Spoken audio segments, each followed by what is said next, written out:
건강을 위해 챙겨 먹는 영양제가 오히려 60대 이후에는 독이 될 수 있다는 사실 알고 계셨나요? 많은 분들이 나이가 들수록 더 많은 영양제를 복용해야 한다고 생각하시는데 실제로는 그 반대일 수 있습니다. 젊을 때는 괜찮았던 영양제도 60대 이후에는 우리 몸에 예상치 못한 부작용을 일으킬 수 있거든요. 오늘은 실제 연구와 의학적 근거를 바탕으로 60대 이상에서 특히 주의해야 할 5가지 영양제를 알려드립니다. 여러분의 건강을 지키는 소중한 정보가 될 테니 구독과 좋아요 눌러주시고 끝까지 함께 해주세요. 지금 바로 시작하겠습니다. 1. 비타민 A 뼈 건강의 숨은 적. 첫 번째로 말씀드릴 영양제는 비타민 A입니다. 많은 분들이 눈 건강이나 피부를 위해 복용하는 비타민 A. 특히 나이가 들면서 시력이 떨어지고 피부가 건조해지니까 더욱 챙겨 드시는 경우가 많죠. 하지만 여기에 큰 함정이 숨어 있습니다. 고용량의 레티놀 형태 비타민 A는 60대 이후 골다공증과 골절 위험을 높일 수 있다는 연구 결과가 계속 발표되고 있습니다. 스웨덴에서 30년간 추적 관찰한 연구에 따르면 하루 1.5mg 이상의 레티놀을 복용한 그룹에서 고관절 골절 위험이 68%나 증가했다고 보고되었습니다. 왜 이런 일이 일어나는 걸까요? 비타민 A가 과다하면 고라세포라는 뼈를 만드는 세포의 활동은 억제하고 반대로 파골세포라는 뼈를 파괴하는 세포의 활동은 촉진시키기 때문입니다. 결국 뼈가 더 빠르게 약해지는 거죠. 영국 NHS와 미국 NIH 모두 고령층에서 과량 섭취를 피하라고 공식적으로 권고하고 있습니다. 특히 60세 이상은 하루 0.7에서 0.9mg을 넘지 않도록 하라고 명시되어 있어요. 그렇다면 어떻게 해야 할까요? 가장 안전한 방법은 음식을 통해 섭취하는 것입니다. 당근, 시금치, 고구마 같은 채소에 들어있는 베타카로틴은 우리 몸에서 필요한 만큼만 비타민 A로 전환되기 때문에 과다 섭취 걱정이 없습니다. 꼭 보충제를 드셔야 한다면 베타카로틴 형태로 선택하시거나 의사와 상담 후 적정 용량을 확인해서 복용하시기 바랍니다. 2. 비타민이 항산화제의 함정. 두 번째는 비타민 E입니다. 노화 방지, 항산화와 혈관 건강이라는 이유로 많이 찾는 비타민 E. 특히 60대 이후에는 노화가 걱정되니까 더욱 챙기시는 분들이 많습니다. 하지만 이 비타민 E도 함정이 있습니다. 보충제를 통해 고용량을 장기간 복용하면 오히려 출혈성, 뇌졸중 위험이 증가할 수 있다는 연구 결과가 있습니다. 핀란드에서 진행된 대규모 연구에서 하루 50mg 이상의 알파토코페롤 비타민 E의 한 형태를 복용한 그룹에서 출혈성, 뇌졸중 발생률이 약 50% 증가했다고 보고되었습니다. 왜 이런 일이 생기는 걸까요? 비타민 E는 혈소판의 응집을 억제하는 작용이 있습니다.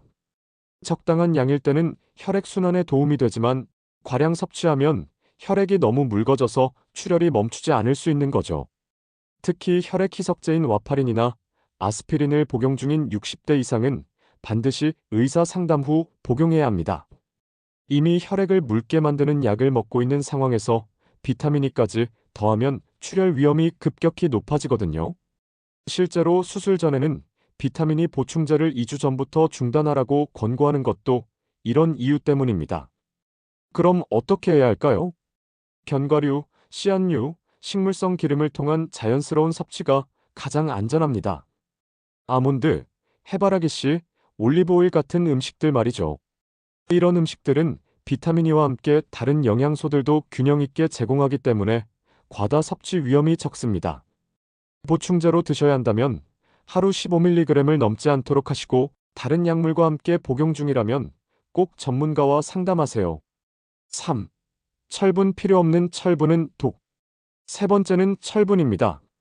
많은 분들이 나이가 들면 자연스럽게 빈혈이 생긴다고 생각해서 철분제를 챙겨 드시는 경우가 많아요. 특히 기력이 없다, 쉽게 피곤하다, 어지럽다는 이유로 철분제를 찾으시죠. 철분 부족이면 빈혈이 생기고 빈혈이면 피곤하니까 철분을 먹으면 되겠지, 이런 생각 자연스럽게 하시잖아요. 하지만 이건 정말 위험한 생각입니다.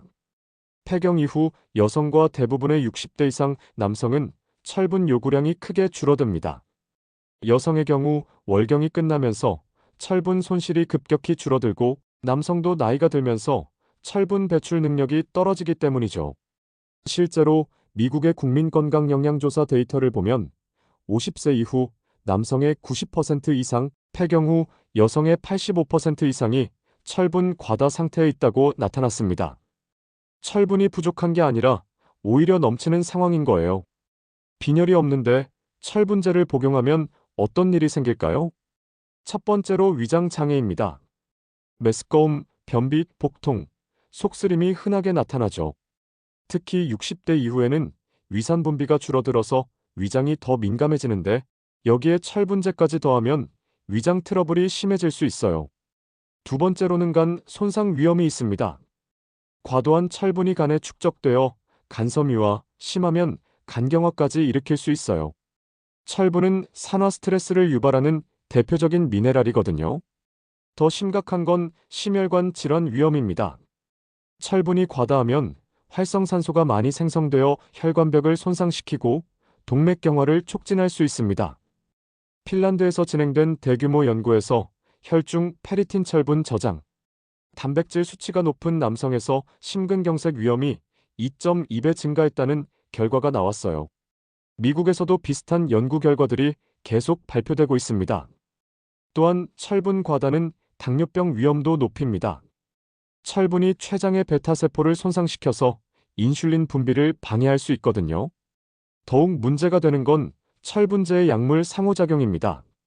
갑상선 호르몬제인 레보티록신과 함께 먹으면 갑상선 약의 흡수를 30%에서 50%나 떨어뜨릴 수 있어요. 항생제, 골다공증 치료제, 파킨슨병 치료제 등과도 상호작용을 일으킬 수 있습니다. 60대 이후에는 여러 가지 만성질환으로 약을 복용하시는 분들이 많은데 철분제가 이런 약들의 효과를 떨어뜨릴 수 있다는 거죠. 그럼 어떻게 해야 할까요? 반드시 혈액검사로 빈혈 여부를 확인한 뒤 보충하는 것이 원칙입니다. 헤모글로빈, 헤마토크리트, 페리틴, 철포화도 같은 수치들을 종합적으로 확인해서 정말 철분이 부족한지 먼저 알아봐야 해요. 만약 검사 결과 정상이라면 기력 저하나 피로감은 다른 원인일 가능성이 높습니다. 갑상선 기능 저하, 비타민 D 부족, 비타민 B12 부족, 수면 부족, 우울증, 만성염증 등 다양한 원인이 있거든요. 특히 60대 이후의 피로감은 근육량 감소나 심폐기능 저하 때문인 경우가 많아요.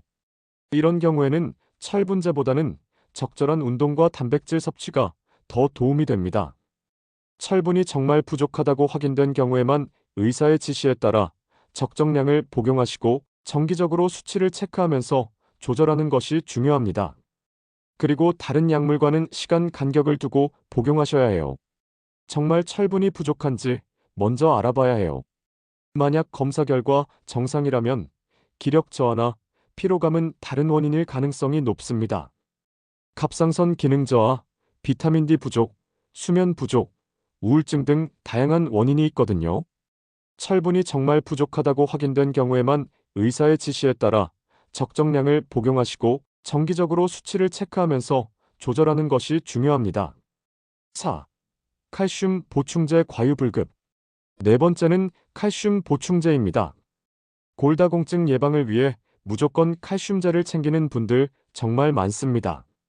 나이 들면 뼈가 약해지니까 칼슘은 많이 먹을수록 좋다고 생각하시는 거죠.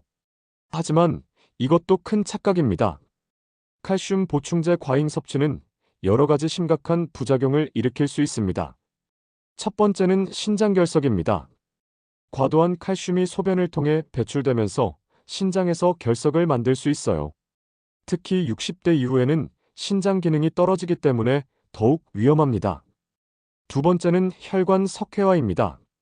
칼슘이 혈관벽에 쌓이면서 동맥경화를 촉진하고 결국 심혈관 질환 위험을 높일 수 있습니다. 실제로 뉴질랜드에서 진행된 연구에서 칼슘 보충제를 복용한 그룹에서 심근경색 위험이 31% 증가했다는 결과가 나왔어요. 독일에서도 하루 820mg 이상의 칼슘 보충제를 복용한 사람들에서 심근경색 위험이 86% 증가했다고 보고되었습니다. 세 번째는 다른 미네랄의 흡수 방해입니다. 칼슘을 과다 섭취하면 마그네슘, 아연, 철분의 흡수가 떨어질 수 있어요. 게다가 칼슘제는 다른 약물과의 상호작용도 많습니다. 갑상선 호르몬제인 레보티록신과 함께 먹으면 갑상선 약의 흡수를 40%에서 50%나 떨어뜨릴 수 있고, 철분제와 함께 먹어도 서로 흡수를 방해합니다. 그럼 어떻게 해야 할까요? 우선은 음식을 통한 섭취를 늘려보세요. 우유, 요구르트, 치즈 같은 유제품, 멸치, 뼈째 먹는 생선, 두부, 깨, 녹색 채소 등에 칼슘이 풍부하게 들어 있습니다. 음식으로 섭취하는 칼슘은 다른 영양소들과 함께 들어 있어서 흡수율도 좋고 과다 섭취 위험도 적어요. 보충제를 드셔야 한다면 하루 500에서 600mg을 넘지 않도록 하시고, 비타민 D와 함께 복용하는 것이 좋습니다. 그리고 다른 약물과는 시간 간격을 두고 드시는 것이 중요해요. 가장 좋은 방법은 골밀도 검사를 통해 정말 칼슘 보충이 필요한지 확인한 후 의사의 지시에 따라 복용하는 것입니다. 5. 오메가3 고용량의 그림자. 마지막으로 5번째는 오메가3입니다. 혈관 건강, 두뇌 건강, 염증 완화에 좋다고 알려진 오메가3. 특히 60대 이후 치매 예방이나 심혈관 질환 예방을 위해 많이 찾으시죠. 오메가3 자체는 분명 좋은 영양소입니다. 하지만 좋은 건 많이 먹을수록 좋다는 생각으로 고용량을 복용하시면 문제가 생길 수 있어요. 가장 큰 문제는 출혈 위험 증가입니다. 오메가3, 특히 EPA와 DHA는 혈소판 응집을 억제하는 작용이 있습니다. 적정량일 때는 혈액순환에 도움이 되지만 고용량으로 복용하면 혈액응고 기능이 떨어져서 출혈이 멈추지 않을 수 있어요. 실제로 하루 3g 이상의 오메가3를 복용했을 때 출혈 시간이 연장되었다는 연구 결과가 있습니다. 특히 위험한 건 다른 약물과 함께 복용하는 경우입니다. 와파린, 헤파린 같은 항응고제나 아스피린, 클로피도그렐 같은 항혈소판제를 복용하는 분들은 오메가3와 함께 먹으면 출혈성 합병증 위험이 크게 증가할 수 있습니다. 위장관 출혈, 뇌출혈, 수술 중 과다 출혈 등이 보고된 사례들이 있어요. 또 다른 문제는 면역 기능 저하입니다. 고용량의 오메가3는 면역세포의 기능을 억제할 수 있어서 감염에 대한 저항력이 떨어질 수 있습니다. 60대 이후에는 면역력이 자연스럽게 떨어지는데, 여기에 더해서 오메가3 과다 섭취까지 하면 감염 위험이 높아질 수 있어요. 그럼 어떻게 해야 할까요? 적정량 복용이 핵심입니다. 오메가3 보충제 하루 한 알에서 2알 정도가 적당합니다. 하루 3알을 넘지 않도록, 3질 넘지 않도록 하시는 것이 좋아요. 그리고 항응고제나 항혈소판제를 복용 중이라면 꼭 의사와 상담 후 복용하세요. 수술을 앞두고 계시다면 1주에서 2주 전부터는 복용을 중단하는 것이 좋습니다. 가능하다면 보충제보다는 생선을 통해 섭취하시는 것을 권합니다. 연어, 고등어, 정어리 같은 기름진 생선을 주 2회에서 3회 드시면 충분한 오메가3를 섭취할 수 있어요. 지금까지 60대 이상에서 특히 조심해야 할 5가지 영양제를 살펴봤습니다. 비타민 A는 뼈 건강을 해칠 수 있고, 비타민 E는 출혈성 뇌졸중 위험을 높일 수 있습니다. 철분은 빈혈이 없다면 오히려 독이 될 수 있고, 칼슘 보충제는 심혈관 질환 위험을 증가시킬 수 있어요. 오메가3도 고용량으로 복용하면 출혈 위험이 커질 수 있습니다. 모두 건강에 좋다고 알려진 영양제들이지만 60대 이후에는 잘못 복용하면 오히려 건강을 해칠 수 있다는 게 핵심입니다. 그렇다면 영양제를 아예 먹지 말아야 하는 걸까요? 그건 아닙니다. 중요한 건 내 몸에 정말 필요한지, 어떤 용량이 적정한지를 정확히 확인하는 겁니다. 나이가 들수록 우리 몸의 대사는 변화하고 약물의 흡수와 배출 능력도 달라집니다. 젊을 때와 같은 방식으로 영양제를 복용해서는 안 되는 이유죠. 정기적인 건강검진을 통해 내 몸의 상태를 정확히 파악하고 전문가와 상담해서 정말 필요한 영양제만 적정 용량으로 복용하는 것이 가장 안전하고 효과적인 방법입니다. 그리고 무엇보다 중요한 건 균형 잡힌 식단입니다. 다양한 음식을 통해 영양소를 섭취하는 것이 보충제보다 훨씬 안전하고 효과적이에요. 여러분의 건강한 100세를 응원합니다.